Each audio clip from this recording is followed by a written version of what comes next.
the things should be coming easy is actually just a false belief that I've held since I was a child. And the real truth is that most things don't come easy. And like the things that are worth it don't come easy. And it's not about, is it for me? Is it not for me? It's just everything's for me. The world is for me, but it's up to me to like put the work in to make that a truth. Right? Like, I think I figured it out. Right? It's this need to be special has infiltrated all these aspects of my life. On the way to work yesterday, or yeah, I had this conversation with God, and or not yesterday, Friday, I had this conversation because it's just been on my heart, which is like, I believe that things that are for you, that are aligned with your purpose or aligned with what you're supposed to be here for, like will come rather easily. Like it will feel as if things are just happening, and like all you had to do was like point your nose in the right direction, right? And things that aren't coming easily aren't for you. And I think I was having this conversation because it's like, all these things that I'm trying to pursue in my life right now are just not coming easy at all. Like this channel, not coming easy. Like, and once again, this is one half of my thought process. I'll explain the other half in a second. But, where this is not coming easy, trading is not really coming easy. My company is not coming easy. And it's like hard, right? Because then I'll see people that it does come easy to, where it's like, oh, they're supposed to be doing this. Like there's this Ganondorf player on that streams and stuff like that. And bro, he just started like he literally every video he just came out of nowhere, just popping off. Like, and he barely started posting, right? And it's like now I see this guy everywhere. And it's like, how much I've imagined and dreamt that to be me, but it's not. And it hasn't been. I mean, I have like 220 videos, and that's never, and I'm not even like, I'm not at 100 subscribers yet, right? Like that's, it's hard to deal with that, where, you could say my content, whatever, it's just me yapping, whatever it is. But I see plenty of other people that are just yapping. There's this guy named I forget his name, like pondering something, pondering mind. I don't know. Just a dude that just talks in his dorm room, and I think he's almost had 1 million subscribers, right? But it's like things are coming, like, and I had this conversation with God because I'm like, dude, I want you to like, okay, if I'm doing the wrong thing, like, okay, half of me is like, I have this like, you have a vision for me, and I should go pursue it, right? Like, but I got to figure out what your like the only way for me to figure out what your vision for me is to get closer to you, right? And then you're this external thing that I need to get close to. That's one half of me. The other half is like, I'm a spiritual being. I've been ordained with the spirit, and me believing that you're an external, like, just in either way I believe that there is also an external God, but it's more so like that what is on my mind and what is in my heart and the dreams that I have are only there because I'm supposed to be doing them, right? And so like it's like this weird thing where shouldn't this be coming easier? You know what I mean? If it was meant to be, like, shouldn't this whole situation, shouldn't trading, shouldn't a lot of these things just be coming a lot easier to me? Because I see people that are trading, they've only been trading for like 2 months, and it just clicks for them, right? These people that they post their very first YouTube video and it just blows up, and it's like, all right, I think the most I've gotten is like 1,000 views, like on a video, right? Which is like, So then here's the other thing, which is on the other side, it's like, oh, I'm like happy, like things are working out, and it's not going as fast as I want, as I wish it to be, but it's still happening, and I still have more than I thought I could have, right? And then trying to ground myself, like I talked about a couple of videos ago, like in the most powerful vibration, which is being in a state of gratitude, right? And just being grateful for what I have. But then the thing is, like, I don't want to, like, is this serving me? And I think this does serve me. It's very grounding for me to just come on here. It also helps me practice like that. It's like my need to be seen, and my need to be vulnerable, like but also like those are my biggest fears, is those two things. And so I think this helps me with that. So like, and it's orating, but so there is a purpose for this, and it does serve me in a way. And I think I was just like talking to God, like, if this is not what I'm supposed to be doing, like, please show me what I'm supposed to be doing, because this is like, I feel like this should be coming easier, and I feel like by now I don't know, I should be further along. But also there's the other part which is like you just deny reality. You assume everything and you deny reality, right? Until reality catches up to what your assumption is, right? And that is some sort of manifestation. But I really feel like, I don't know. It's weird because I feel like when you're called to do something, it just comes easy, right? And it's like, am I doing this with God, right? And once again, when I say God, I'm not talking about like, I'm not like a religious person. I'm not talking about Christianity. Just my own God, you know, my own spirituality, right? And it's like, am I supposed to be doing something else? Like, am I wasting my time? You know? And it kind of feels, you know, because you talk about, you find these guys that are, you know, all, you know, people that are business owners, people that are successful in things are like, yeah, dude, I quit 1,000 times. Like I wanted to quit 1,000 times, and I just kept pushing. I kept pushing, and they spearheaded through all of that kind of repulsion, and like, yeah, like you know, the magnetic force that repulsed them. They're like pushing through that until they make it happen. And I think I can do that. I mean, that's what I am doing. But at the same time, I don't want it to be like that. Like, at what point does the water just, does the dam explode and the water just float and I can just float? What if there's never even supposed to be a dam and I'm just supposed to be floating and just going down the river, you know? And that's what I think about. Because in the, okay, well, for the startup world, it's me stopping me, right? In the startup world, that all that shit has come rather easily to me. Like, in the way I've met people, and the way people were introduced to my life, and like meeting random people at the airport, meeting random people, like I have a mentor who's like a freaking, my mentor is like a tens of millionaire, maybe 100 millionaire ex hedge fund manager, right? Like I have, like, that comes easy. So it's like, should I just go do that? Like, why? Like, I think my question is like, why is this not coming easier? You know? And look, I made a video like trying to get 100 subscribers before the end of last year. I got to like 87, and then the next 4 months, nothing. And now I'm like 89. It's cool. And I think, I don't know if it's like I shouldn't be so focused on numbers. Like, I try not to. So this is the two parts of my mind. The mind that's like, I'm just grateful that anything's even happening at all, and like this is like a cool thing that's happening.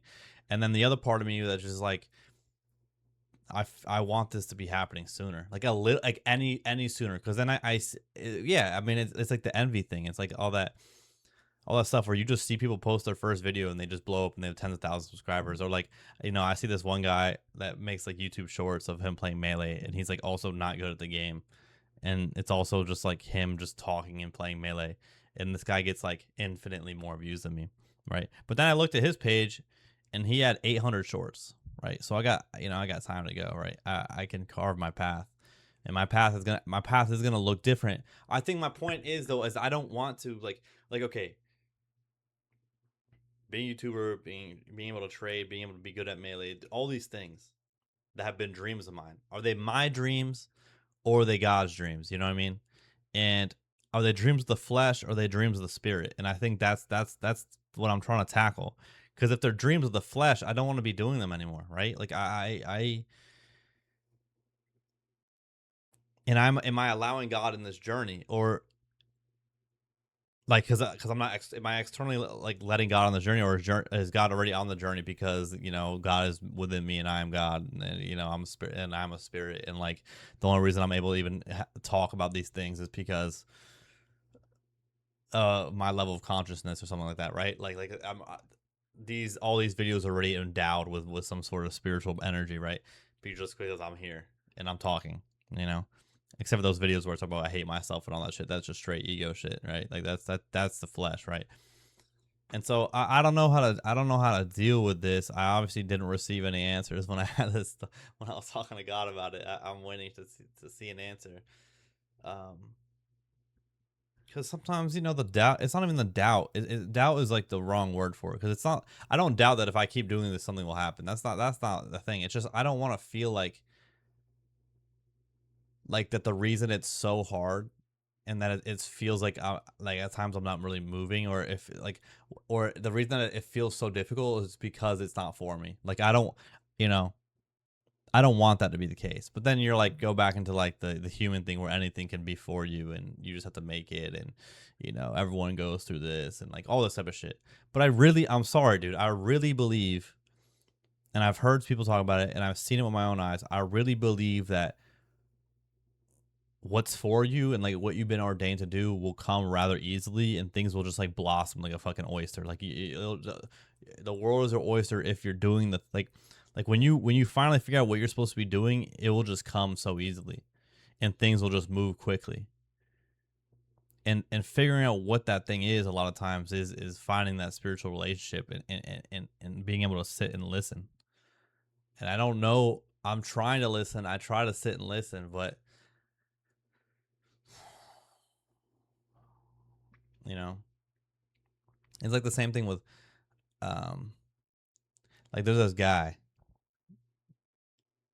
I perceived a pretty bad guy, this TikToker, right? And recently he came to Christ, right? He started reading the Bible and stuff like that. And he was telling a story about how he heard the voice of God, right? Just in a store, like told him like said something to him, and it made him like change an action, like made him do something in real life to help somebody else out or whatever. And I was like, bro, I've been begging to hear the voice, bro, for like years. Hands on my dude. This is gonna sound crazy to people that don't. You either get it, you get it. I'm sorry. It's not like, okay, in my life there has been clearly many times I can remember a lot of the times where God has answered a prayer. Like it just happened. Like where I saw the movements he made. Even the whole thing with my mom's cancer, I saw things happening. The shit, it was like, dude, the amount of change that happened in that one thing was crazy. Like in regards to the ripple of the butterfly effect that had on the whole family, and it was crazy. But also just other things in my life, I clearly see the works happening and the dude and the puppeteering, right, and whatever the plan. But I still never heard the voice, right, and I've never felt a presence. I've never like that stuff has never happened to me, and so it's hard like when I see those people that have these kind of testimonies, where their testimonies talking about like being in contact with or facing like seeing the presence or like something ran like a big flash of light, whatever it was, a big something happening where they fully changed and they got baptized that day, right, like something happened to them. And that, for me, it's more, what's happened to me is not like that at all. It's more just little things adding up, like little fragments. And then it's like, well, but maybe, you know, and I talked to my very religious friend about this, and she told me, I was like, you know, do you know people with a testimony where they felt the presence, or do you like what do you do with that? And she's like, well, I'm like you, I've never had that, but I do have friends that have had that, but it didn't matter because they went right back to doing what they were doing, you know. And it's like, she's like, I feel like God knows that about you. Like even if he showed up, even if he you heard his voice, even if you saw his presence, you would say, "Hey, let me see it again. Hey, do it again." I don't know if that was real, you know. And she's like, you would just go back to doing what you're doing, anyways. Like, and that also relates to a lot of times, like in therapy, when I'm asking my therapy for like the magical words, like, hey, say some magical words to fix me, right? It's almost like, and she always tells me like it doesn't matter. She's like, I could tell you the most. She's like, you've had tens of epiphanies in this office, in this therapy office, and yet you'll go back to doing the same shit, right? Because it's, you know, being like, oh, when this thing happens, everything will change, right? When I get this epiphany, when I hear the magic words, when I hear the voice of God, things will change. But that's a denial of the truth. That change is just hard work, and a lot of fucking grueling work. It's literally grueling. And then I'm trying to absolve myself of that work by finding someone to save me, right? I don't know how we got on that tangent, but back to the main point is that I think maybe the truth is that I'm like waiting for some sort of permission of like like, and I'm so scared of like doing the wrong thing. And like, it's also that it's along this lines of this whole being special complex that I've had since I was a like child, where it's just like, things always did come easy to me. And in my later years, like, things came easy to me, and I was always finessing things, and I never really valued hard work. Hard work was not something I ever valued, because I was just like, somewhat, things would just come easy, right? And then high school came, and things started coming less easy, and then college came, and things came really less easy. But it was too late, because I never built the hardworking bone, right? It was never built. So when things didn't come easy, rather than just being like, I need to work harder, it was like, I'm such a fucking useless piece of shit, right? Like, that's what it would become. And so maybe me sitting here talking about like waiting for this perfect moment to arise, or no, figuring out like, am I doing the right things right now? Like, things should be coming easy. The things should be coming easy is actually just a false belief that I've held since I was a child. And the real truth is that most things don't come easy, and like, the things that are worth it don't come easy. And it's not about, is it for me, is it not for me? It's just, everything's for me. The world is for me, but it's up to me to like put the work in to make that a truth, right? Like, I think I figured it out, right? It's this need to be special is has infiltrated all these aspects of my life. I mean, I'm telling you, even when I was younger and I would play soccer and I was really gifted, and I think I was really talented at soccer, but I put in no work. And so in high school, when I would get benched and stuff like that, because I didn't really care to like do the runs, I didn't care to work or something like that, and I knew I could score, like, they would just leave me on the bench, and I would get fucking tilted. It ruined the game for me, right? And I would yell at the coaches, and even after like normal like club games where like I wouldn't play much, right? And my parents would still make the excuse for me, like, oh, it's the coach's fault, like, we're so mad at the coach for you. Like, it was never a fault of me. It was never, no one in my family was like, and I'm not trying to blame my parents for this, but I'm saying this is how I was raised, where it was like nothing, it was never like, you just need to work harder. Like, you haven't put the work in. Like, all these other kids, they're working beyond the two days of practice you have a week. They're working in between those days. They're always working, right? And that led into like me just not, like, after elementary, middle school, like, I just stopped studying. Like, I didn't give a fuck. I would cheat on a lot of high school tests. Like, I would just come in there and just like bullshit, right? Like, everything was just bullshit, because I never like did the hard work. But there was literally, like, I would have spurts. Like, I remember from an ACT, my first score was a 28. And I was so fucking embarrassed, because I literally like failed the English section. Like, how am I so bad at English? I used to be really bad at English and really bad at grammar and writing and all that stuff. And it's hilarious now, because I like write poetry and journal entries, and like, and I do this, right? But back then, dude, and I worked so, I took the ACT 4 fucking times. I just kept going, because I was so tilted. Then because my sister is a fucking genius. She got like a perfect score first time, both SAT, ACT, just perfect scored it. It's like, all right. And like, I've always felt special, but not as special as her, bro. And I think that I've wanted to be special so I could like compete with her, but really, I'm denying the truth that I need to put in the work, that I'm not so special, and I'm just a normal fucking person, and I'm not gifted. And yes, some things I'm a little bit better at, but most of the time that shit's video games or things that really don't, like, I don't know. I'm good with people. Like, I don't know. But at the end of the day, like, I don't know. I've always felt so small, and to deal with that, I've made the decision, and I've given myself the cognition that I'm special, to try to deal with the feeling of being small, and like trying to like justify or explain like the shit that was going on with me. And I don't know, just feeling left out a lot, especially, bro. I've for like pre-K, kindergarten. I mean, those these things affect you, but I have crazy memories from them, right? But I think the real truth is that, that conversation I have with God, where it's like, am I doing the right thing? Is more so like, I'm waiting for permission from the external God. But really,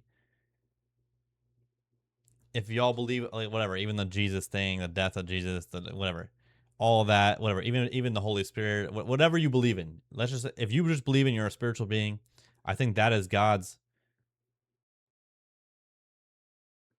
giving you permission to do as you want. and to do anything you want. I mean, that is what free will. That is what it being endowed with free will is that you can do anything. And sadly, doing anything can also mean doing bad things, like being a drug addict or fucking, you know, being greedy or being a freaking being like that guy from Wolf of Wall Street, being someone that siphons money from the poor. Like it means that you can do whatever you want in this life. You just got to put some work into it, right? And I'm almost looking for. When I ask permission for God, maybe I'm asking for my permission for myself. Like, do you want to go all in? Like, is this something you want to, or are you gonna like give up? And this YouTube thing will just be like everything else in my house, half finished projects. All because I let this voice to creep in. It's like it's not for you, because it's more work than expected, and it's harder than expected, and things aren't moving as fast as expected, right? But all this is to teach me the hard lesson that I gotta work hard at things, bro. That thing, like it's almost like you can, like, it's almost like this would happen a lot to me. It still happens to me where I'll go and I'll buy all the supplies for a project. I'll go buy everything for a project, and I have more motivation in the buying things and the getting the prep than actually doing the thing. Like I have so many things that I've bought all the things for, and it's just I haven't done the thing, right? It's like, all right, because I fear that because I don't like to work. I don't want to put in work. I want things to come easy. But if my whole life is about waiting for things to come easy, then it's gonna be a whole lot of fucking waiting. You know what I'm saying? Wow, this has been a real thing. This is exactly why I fucking do these videos, bro. Cause shit just starts, dude. I'm just, it's me looking at myself in the mirror and figuring some fucking shit out. And the people are just, if whether who watches it or not doesn't matter. It's just they're just the spectators in this fucking shit. Holy shit, let's go. Well, all right, guys, girls, gays, queers, themsies, or anyone, everyone, anyone, have a blessed rest of your. If anyone's still here, bro, have a blessed rest of your. What day is it? Sunday, and catch you guys on a beautiful Monday.